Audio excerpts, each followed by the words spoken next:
Hello friends, my name is Leigh and I create videos about photography as an art and as a lifestyle. Today we are looking at the new addition to the Nikon Coolpix lineup, the Nikon Coolpix P1100. This is a special camera, and its predecessor before it, the Nikon P1000, was also a special camera. In fact, it got so many views on my channel that it sits at number 4 viewed of all time on my channel. So anyway, when this was announced, I had to get my hands on it and share it with y'all, because I know a lot of you like to use cameras like this, especially this guy, because of its zoom range. We'll get back to that later.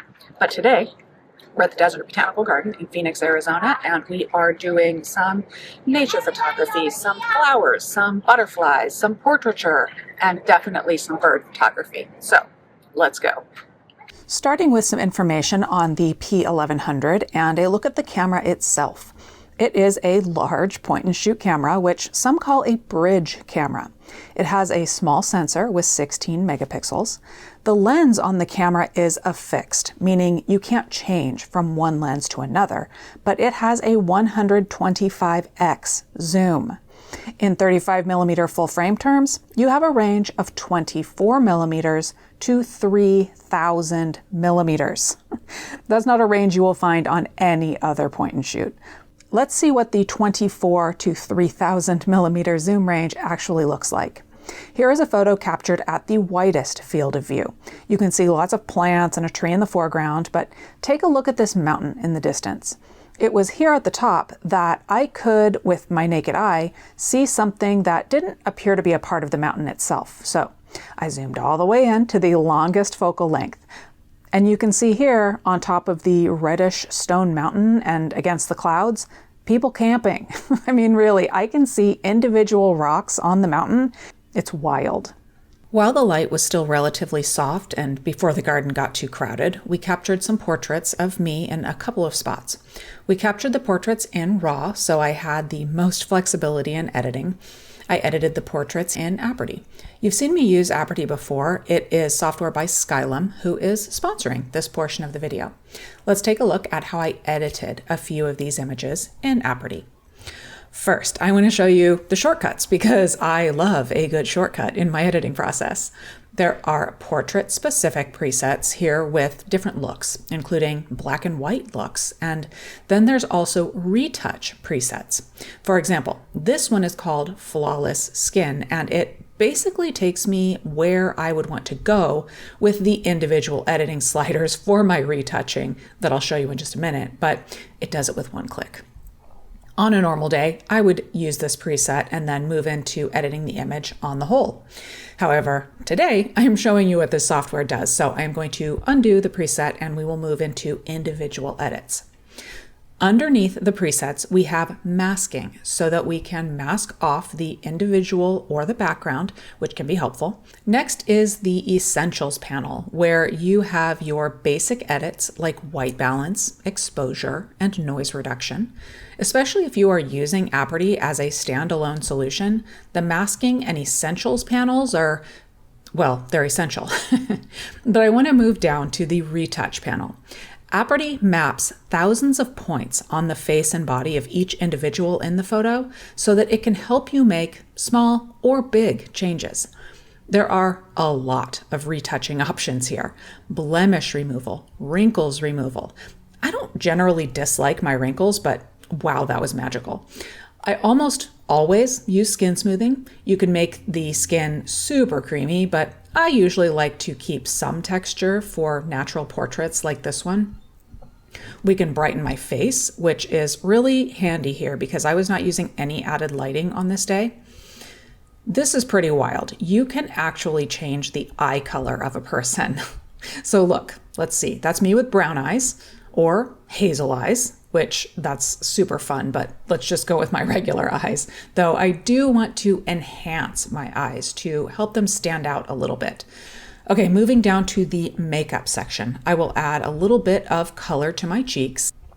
I can add contour to add some shadow and accentuate the shape of my face and my nose.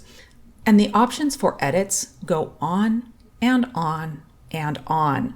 There is a huge amount of flexibility and potential in Aperty.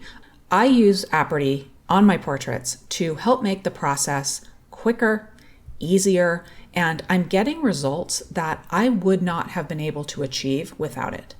For me, it is these seemingly small adjustments that I've made today that add up to a beautifully natural photo that looks like me and looks like the environment, but better. So I will add a link to Apperty in the description of this video. It is absolutely worth a look. And if you want to see me get more in depth with some Apperty content, let me know and I can make a whole separate video about it. While I am using the camera for different types of photography today, it is my experience that this camera is a very popular camera among birders because of that extended zoom range. There's even a bird watching mode right on the mode dial. So let's take a look at some desert birds that I captured throughout the morning, and even a few planes taking off from nearby Sky Harbor Airport. And while it looks like I am up close and personal with all these birds, I wasn't actually getting near any of them. One of the trade-offs that you might think of with this camera is its small sensor.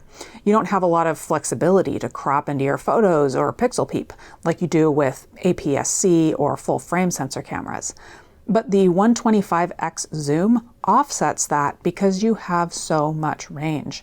I don't need to crop my photos like I would with, say, a full frame sensor camera with a 600mm lens, because I have the equivalent of 3,000 millimeters on the P1100. Let's take a look at this 4K video that I captured handheld, including the audio of the cute little quails looking for breakfast.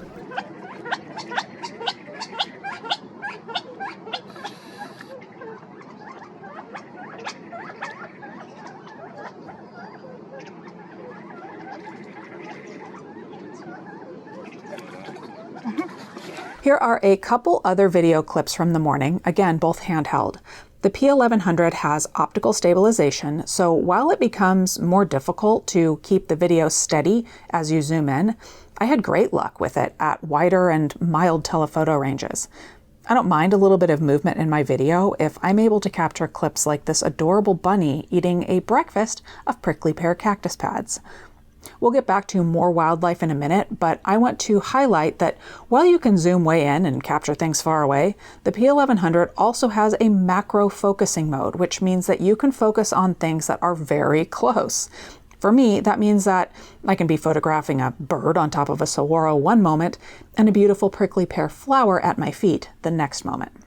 So we finished at the Desert Botanical Garden and decided, why not stop into the Phoenix Zoo? They're right next to each other. So here we are. We're going to dive a little bit deeper into wildlife photography with the camera. More birds! These pelicans are absolutely giant, and they are the perfect subject for me to show you how flexible the P1100 RAW files are. It was a sunny day, and these birds are white, which means that my unedited image looks like this, with the blown out whites losing detail. But a few adjustments in post-processing and that detail comes right back. It was feeding time for the water birds, so many were hanging out around the feeding area, which was a great place for me to also hang out with my camera for a while. Then I went to Monkey Village with the common squirrel monkeys. They were still waking up for the day, but these guys are quick, which means that it's necessary to have the skills to train the camera on your subject and follow it around. And because this camera isn't super duper fast in terms of autofocus, you'll need to have a bit of patience when photographing wildlife, especially in situations where there's a lot going on in the frame or where the subject is moving. No matter what camera you're using, I definitely recommend practice with the different autofocus modes. It's simply required for wildlife photography. I was using single point autofocus during most of this trip so that I could choose where the camera would focus. Everybody was eating breakfast when we were there. This orangutan was enjoying the warm morning, so I could capture a few photos from a bit wider to show the environment to more zoomed in. We can see so much detail in his face. This situation is where the P1100 really shines. I had the flexibility in the zoom range, I switched back and forth between still photos and video, and because the camera is relatively compact and lightweight, at least when considering other super telephoto options out there, I could wander around the zoo all day and tuck the camera away when I wasn't using it. So if you are looking for a camera that kind of does it all, and you understand that it does have a small sensor, so you will have trade-offs in terms of low light performance, like you'll see grain in your images in more dim situations, and in terms of your ability to pixel peep into your images. As long as you know that this isn't the fastest camera out there, but I was able to easily capture planes flying and wildlife running around, this may be a great option for you. And that's all I have for today. Everything that I said in my video about the P1000 still holds true, so I will link to that video in the description of this video. I'll also add a link to my review of the P950, which is another Nikon Coolpix option. Of course, I'll link to the P1100 itself.